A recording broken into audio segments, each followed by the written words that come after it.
Hi, I'm Angela here at the Moxy Movement, and today I'm going to show you 3 essential stretches for the pole dancer. These are going to help us get into a lot of different moves, both inverted and upright, and really help our flexibility in all of these shapes. Let's go ahead and get started. The first one that we're going to go over is our standing bow pose. I want to break this down because it's really important we do it the right way to stack our body and to support our joints. So we're going to start standing next to our pole for a little bit of support.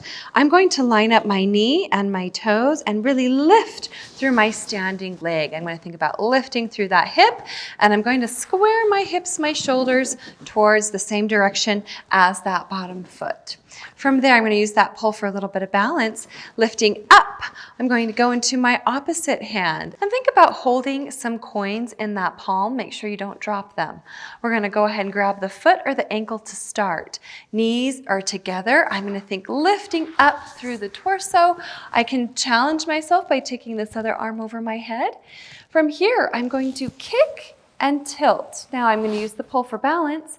What I want to think about is kicking straight back and up. That's going to open up my shoulder. And this is why we want that thumb up for this one, is that can really open up that shoulder. I'm going to keep kicking and tilt down as I kick. You want that foot coming straight up over your head. More challenge, you can try that bottom arm out horizontal, pulling away from your body under your chin. Keep in mind, I can bend that bottom leg to try some different angles and variations with this. What's nice about this grip is I can slide it up my ankle so that I can get a different angle as I extend through that leg. This is also the shape that we're using for our ballerina.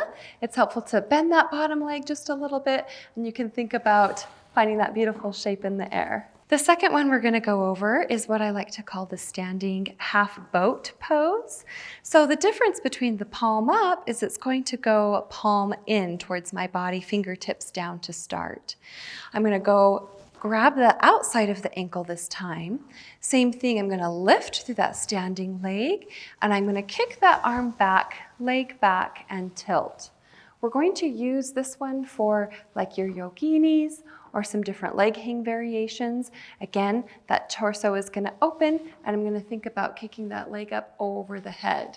Notice how this changes from the boat pose, where that can really open up that shoulder to the side and actually give me a little bit more into that stretch. The last one we're going to talk about, I don't really know what to call this one, but we're going to stand lifting in our bottom leg, and I'm going to take opposite hand to opposite foot, and I'm just going to let myself grab over that toe. What's very important here is we lift and lengthen through the core, stay engaged as we tilt and kick.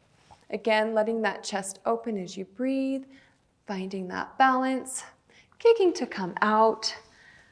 Different ways of opening up our shoulders and our hips.